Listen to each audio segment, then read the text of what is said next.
Bapak Ustadz Romli nu dimuliakeun ku Allah Subhanahu wa taala. Yang kami hormati para alimul ulama, para ustadz, para asatidz, wabil khusus guru kita semuanya, Bapak Ustadz Buyung, Bapak Amin, yang dimuliakan oleh Allah Subhanahu wa taala, dan yang kami hormati aparatur pemerintahan yang tidak dapat kami sebutkan satu persatu, Bapak RW, Bapak RT, Bapak Jaro, yang dimuliakan oleh Allah Subhanahu wa taala, dan yang lebih penting lagi yaitu jamaah haul yang pada malam hari ini bisa berkumpul bersama-sama di tempat yang dimuliakan ini. Semoga kita semua oleh Allah Subhanahu wa taala selalu diberikan taufik dan hidayahnya Allah dan mendapatkan syafaatul ijma'nya baginda Nabi Muhammad sallallahu alaihi wasallam. Para bapak, para ibu, yang geus jam sabaraha Pak? Nah, jam 10. Geus tunduk can. Can insya Allah. Sok aya pertanyaan. Tad eta kira-kirana kumaha lamun urang ngaji sok nundutan bae. Sebab urang mah lamun ngaji sancan ngaji di imah dahar heula, datang ke pengajian di beteng lumpat ka mata. Oh wajar eta mah nundutan bae ge wajar. Tapi ieu mah di imah encan dahar sama sakali, tapi di dia nundutan keneh bae. Eta mah leuwih kurang ajar. Iya mah henteu dahar, henteu nginum, tapi nundutan keneh bae.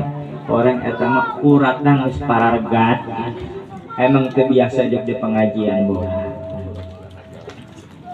Tapi perlu kita ketahui, orang yang duduk di dalam pengajian baik sedikit maupun banyak mempunyai nilai di sisi Allah Subhanahu wa taala.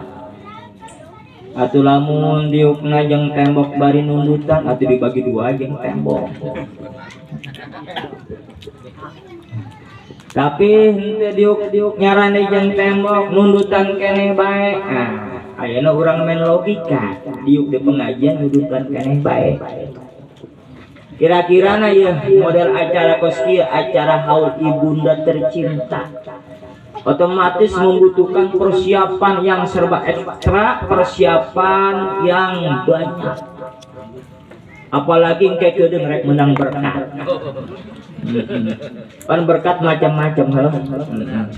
Begitu dibuka tah berkat jerona, bandeng kan molotot. Tapi rek ke pasar, bahkan jauh ke pasar induk, rek meuli hayam, rek meuli kotok. Di dieu hayam apa kotok ya? Oh kotok, rek meuli kotok. Eta rek meuli kotok, datang tah ka tangkula kotok. Begitu datang urang rek milihan, acarana eta kotok jeung haulan peuting jeung eusi berkat jamaah kajen. Ustadz dan penceramah mah ulah di pikiran berkatna. Ulah henteu. Begitu datang ka tangkula kotok, naon nu terjadi? Eta Kang Romli, Kang Ustadz rek meuli kotok, kira-kirana anu dipilihan kotok anu keur nundutan apa kotok nu keur sehat? Kotok anu keur nundutan rek dibeli apa kotok anu sehat? Berarti ieu anu narundutan henteu, anu narundutan keur ngaji berarti henteu, berarti kot. Oh henteu ngomong sim kuring mah. Orenganan kos kitu tah. berarti keur henteu sehat, tapi insyaallah diukna di pengajian geus dibejakeun ku Kanjeng Nabi Muhammad sallallahu alaihi wasallam bakal dihampura dosa insyaallah.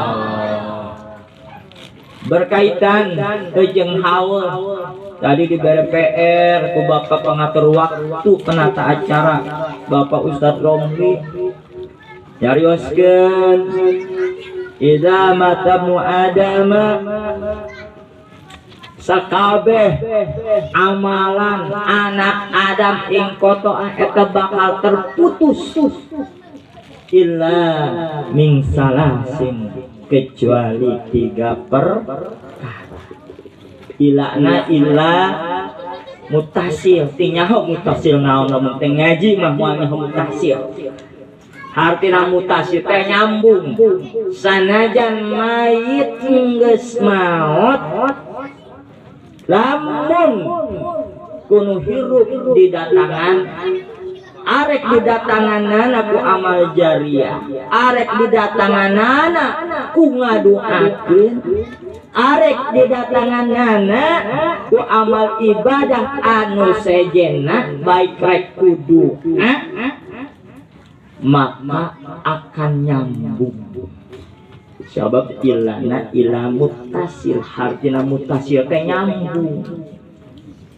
Makanya baginda Nabi Muhammad SAW ketika berjalan dengan para sahabat di makam Baqi, baginda Nabi berhenti dan mematahkan lapak korma ditancapkan di atas kuburan. Sahabat bertanya, kenapa ya Rasulullah engkau motongkeun palapah korma ditancapkeun di atas kuburan? Cek Kanjeng Nabi, ieu mayit di jero kuburan keur disiksa. Berarti nyambung apa yang dilakukan oleh keluarga sahib obat. Insyaallah almarhumah oleh Allah Subhanahu wa taala berkah doa anak solehnya akan diampuni oleh Allah Subhanahu wa taala. Diterangkan kuburannya. Amin ya Allah ya Rabbal alamin. Tidak usah takut. Zaman sekarang banyak tahlilan teu nyampe, maudan teu nyampe, rajaban eueuh ti dituna. Kajian anu kos kitu mah ulah dilayanan ku urang. Kita ahli sunnah wal jamaah sudah diajarkan oleh ulama-ulama kita, sudah diajarkan oleh guru-guru kita. Tapi ari berkat namanya baru panglobaan deui. Anu kitu ulah urang dituturkeun. Marhaba hayu tahlil hayu marion komo tiap penting Ustaz gemuk pokona. Insyaallah.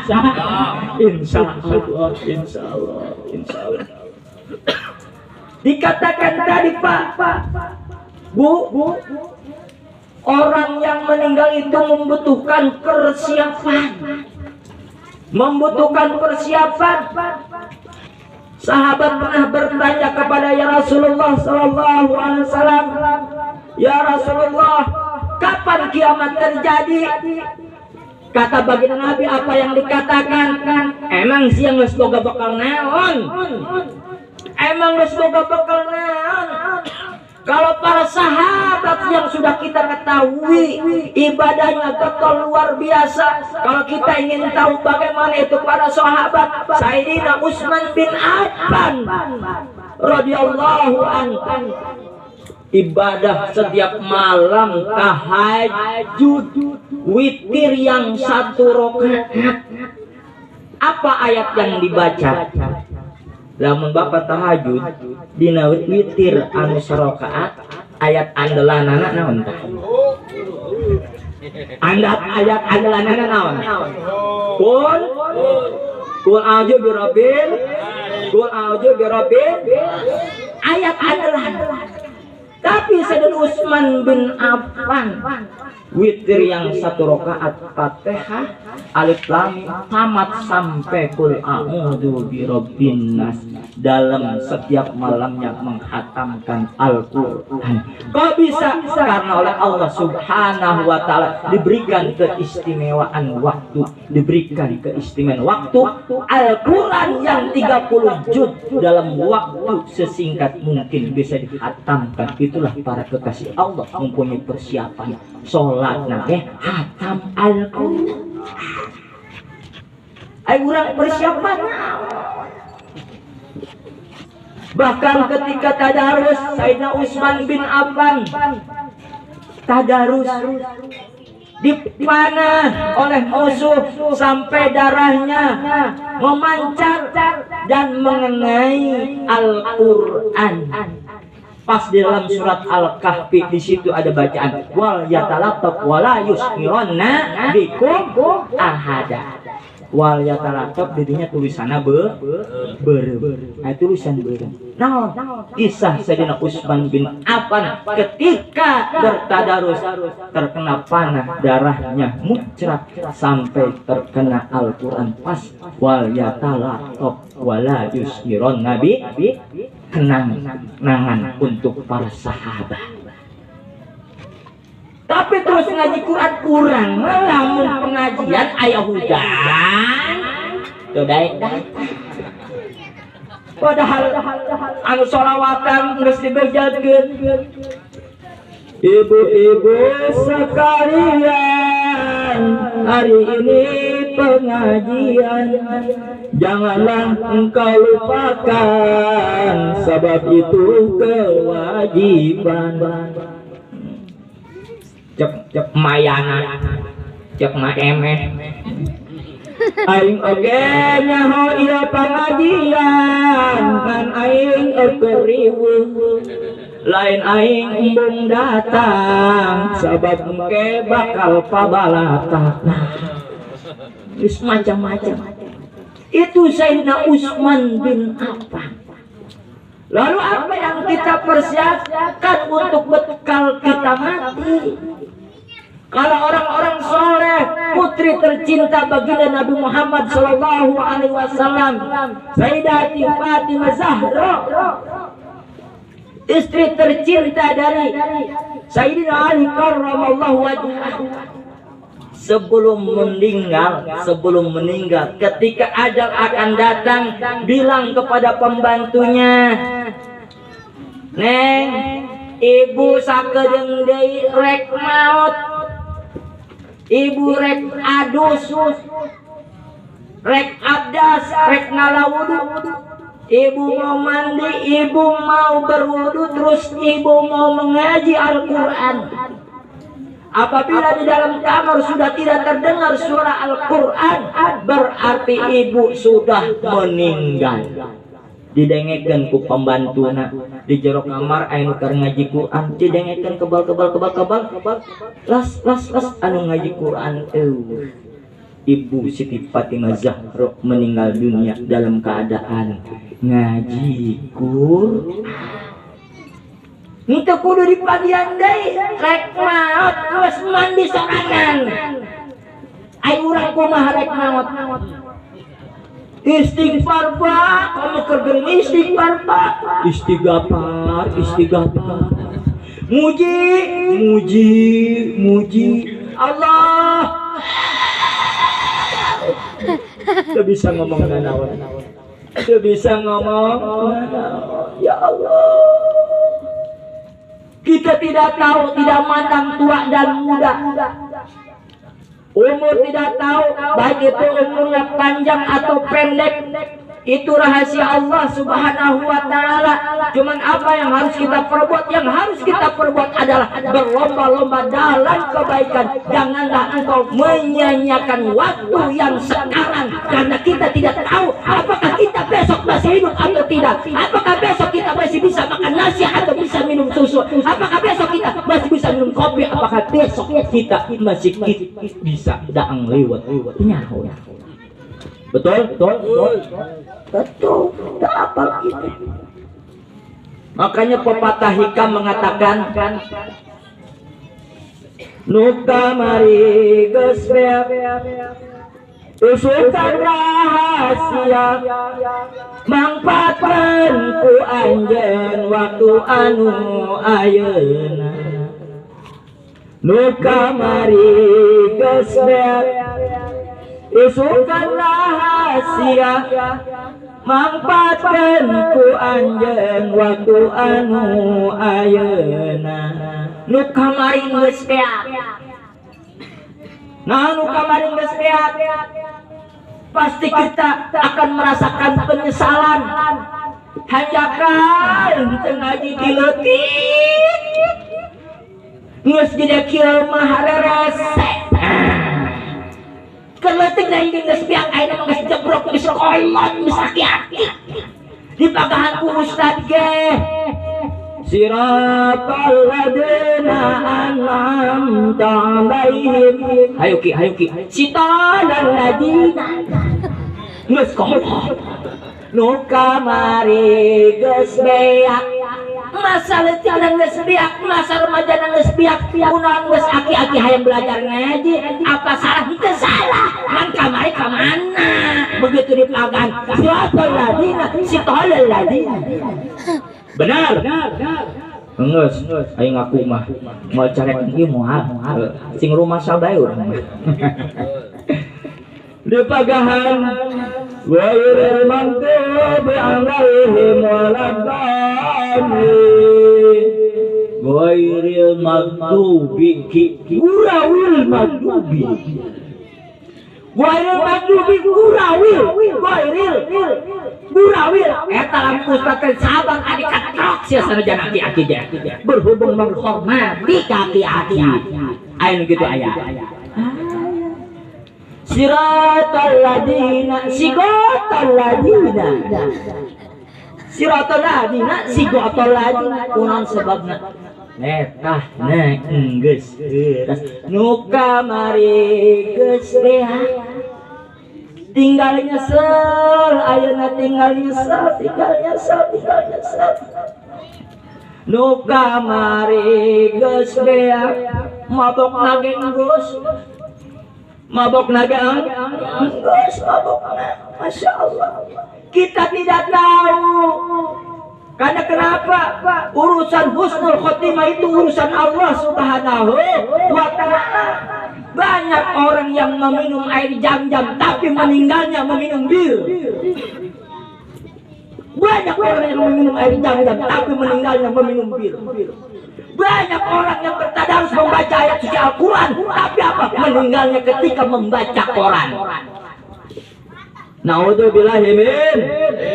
Banyak orang yang pergi haji, bahkan setiap tahun dia bisa berangkat, bahkan umroh berapa bulan sekali dia bisa berangkat.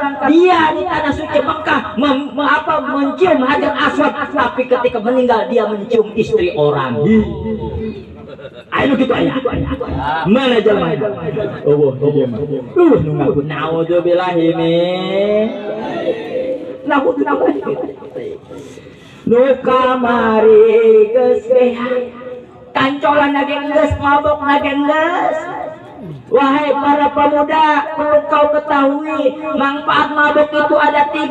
Jangan kau lupakan yang pertama, orang mabok tidak akan pernah digigit anjing edan.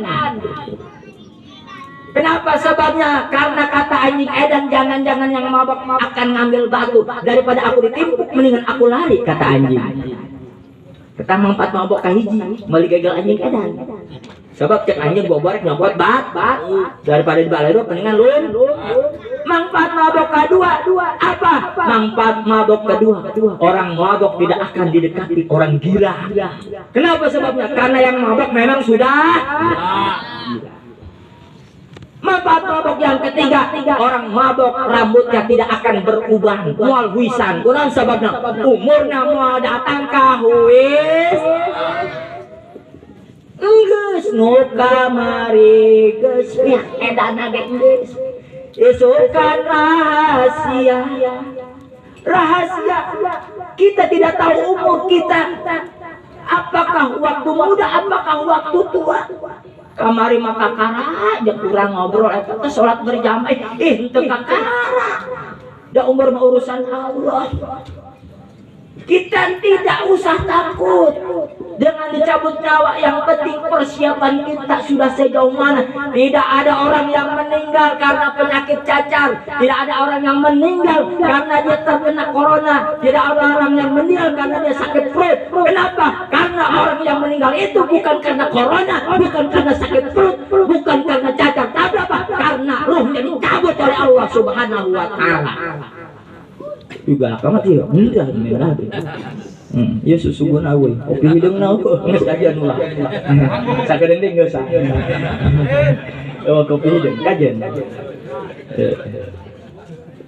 Jadi tidak ada yang meninggal karena sakit corona, karena sakit perut, karena cacar. Kamu tahu boga duit mah. Kenapa? Orang meninggal itu dicabut ruhnya oleh Allah Subhanahu wa Ta'ala. Ada salah seorang ulama, dia sakit, berobat ke dokter. Begitu berobat, jantungnya sudah tidak berfungsi, tapi masih bisa bernapas, masih bisa berhidup, masih bisa hidup. Ulama luar negeri berobat ke dokter. Begitu diperiksa, jantungnya sudah tidak berdetak, tapi masih bisa hidup. Dokter kaget, bagaimana ia bisa hidup sedangkan jantung itu untuk memompa, untuk menyalurkan makanan dan macam-macam, tapi jantungnya tidak berdetak, tapi masih bisa hidup. Orang hidup atau orang mati bukan karena tidak punya jantung atau punya jantung. Orang mati karena nyawanya atau ruhnya dicabut oleh Allah Subhanahu. Begitu ditanya,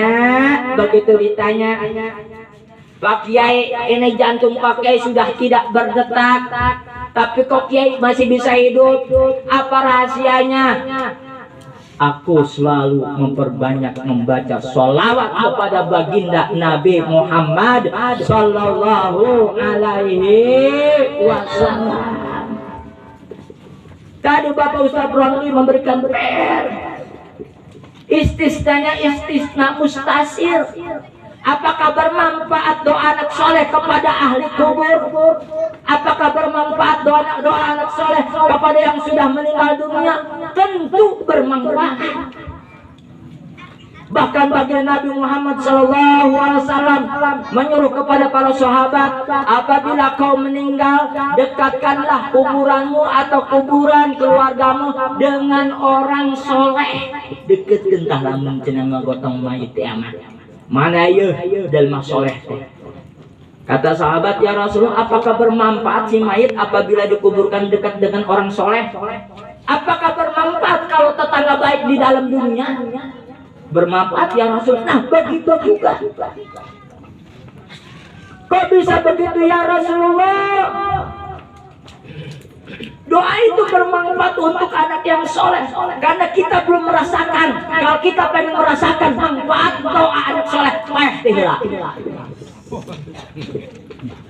kalau kita ingin merasakan doa manfaatnya doa anak yang soleh, hilang kurang kita panggil tihela. Mungkin didoakan kuing, nyampe dalam nyampe sih balik deh ke dia.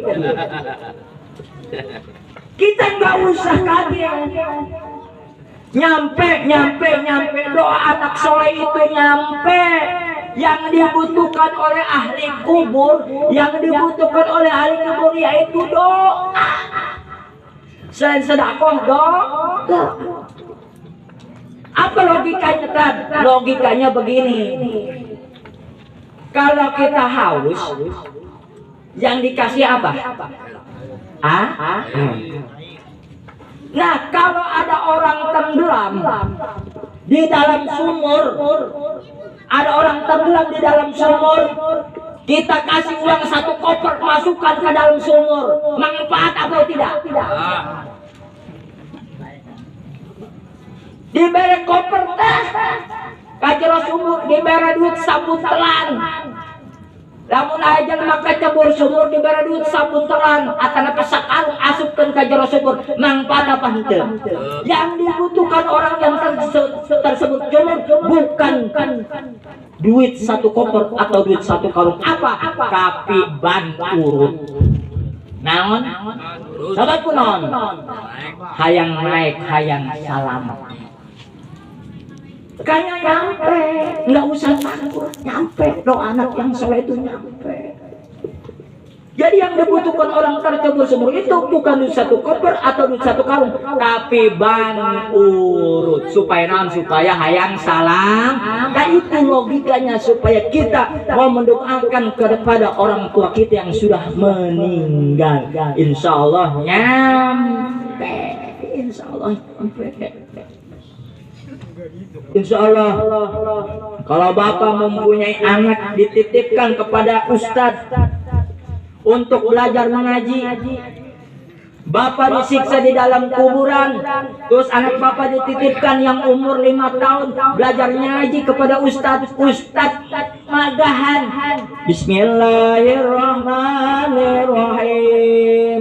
Kata budak umur 5 tahun kah bapak kan disiksa di jero kubur, cak budak Bismillahirrahmanirrahim. Pan budak mancan bentes suara. Budak bancan bentes suara anak kakarat Bismillahirrahmanirrahim. Ro bello. Ro jadi lo. Terus eta budak bisa Bismillahirrahmanirrahim.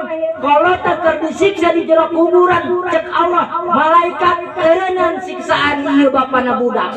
Kunaon ya Allah kita eureunnan sabab pula izin ka ieu budak si ustad magahan ieu budak magahan bismillah, sedangkan bismillah teh Bismillahirrahmanirrahim dengan menyebut nama Allah yang Maha Pengasih lagi Maha Penyayang. Pan kula Maha Pengasih, pan kula Maha Penyayang. Piraku ieu bapana budak kula disiksa. Eureunnan ya Allah, eureunnan malaikat eureunnan.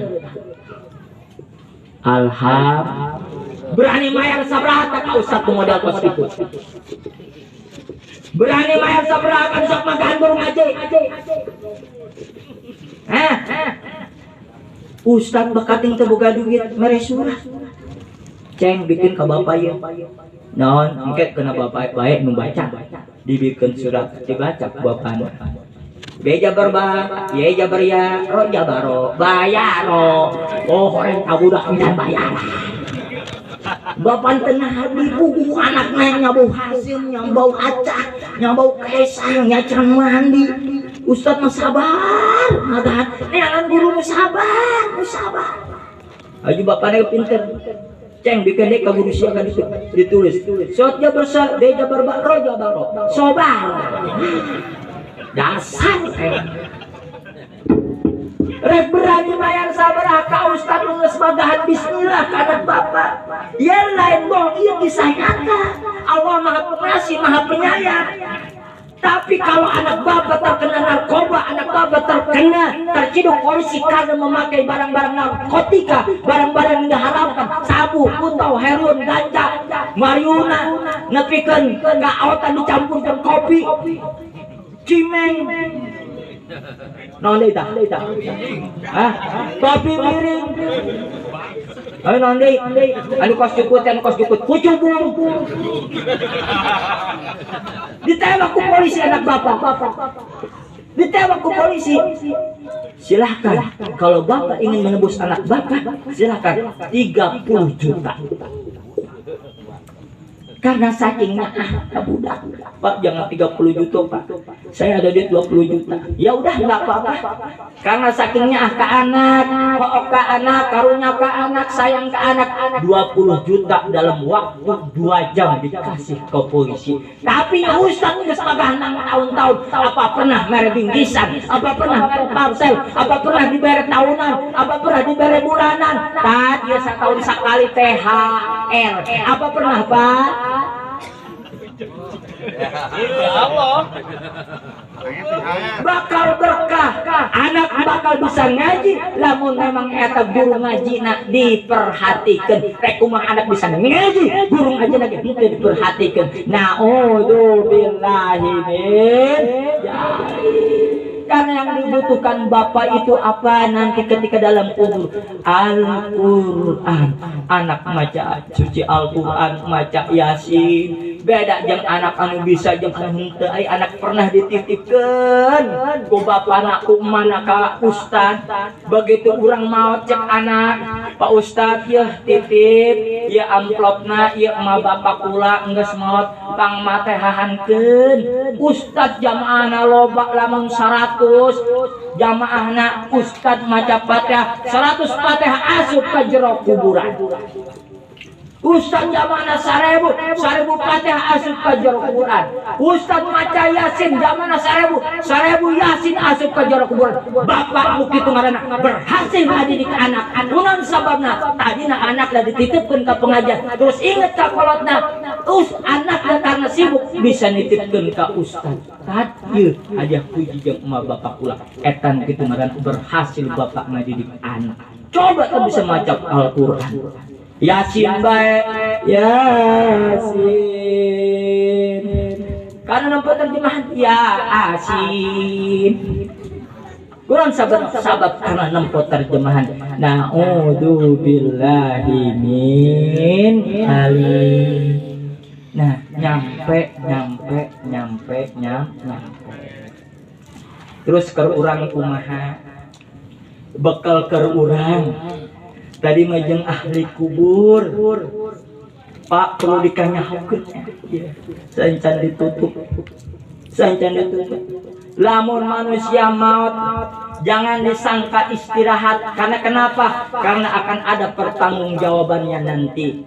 Yang mengikuti mayit 3 hal. Yang pertama apa? Yang pertama keluarga, yang kedua harta, dan yang ketiga yaitu amal soleh. Yang 2 balik lagi, keluarga dan harta balik lagi. Yang tersisa tinggal amal soleh. Kalau amalnya bagus maka mayit tersebut akan berbahagia, akan terkena pancaran dari surga. Tapi kalau mayit itu durhaka maka dia akan merasakan azab dalam kubur.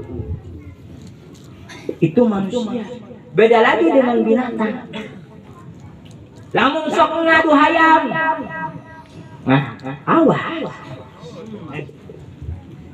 Lamun sok ngadu hayam, awas. Nanti di akhirat ketika sidang dimulai, ayam yang pernah kita aduin dibangkitkan oleh Allah Subhanahu wa taala. Cekotek sia baheula ngadukeun aing. Sia aing ngadu